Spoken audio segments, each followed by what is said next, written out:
Radar, sponsored by bankruptcy attorney E. Orem Young. Now, your local weather with meteorologist Lexi Birmingham.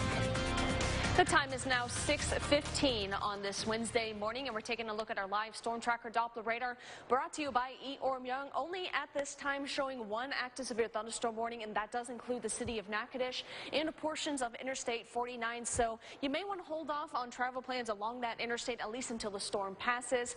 This storm system does have a history of producing some damaging winds and maybe even some pea-sized hail.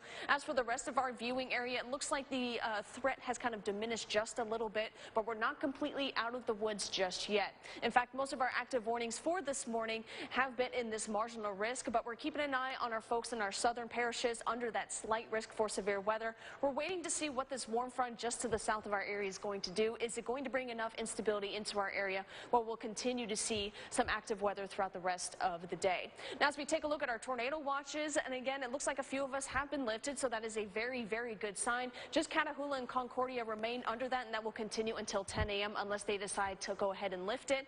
As for the rest of our southeastern parishes, they will continue to see a flash flood watch until 6 a.m.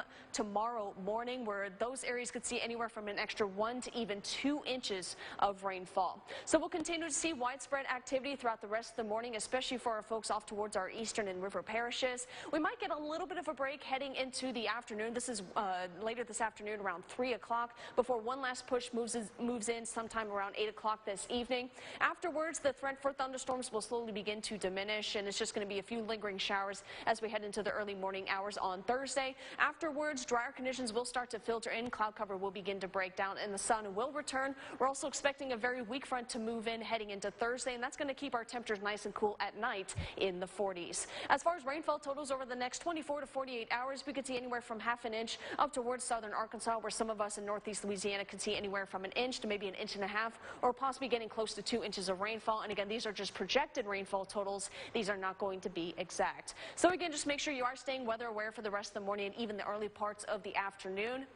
Make sure to download our weather app on iTunes and Google Play and keep the rain gear on hand. Temperatures, however, will slowly begin to improve heading into Thursday and Friday. Drier conditions on the way for both Friday and the upcoming weekend, which is a very, very good sign. Temperatures getting back up into the upper 60s. And don't forget, we spring forward heading into Sunday.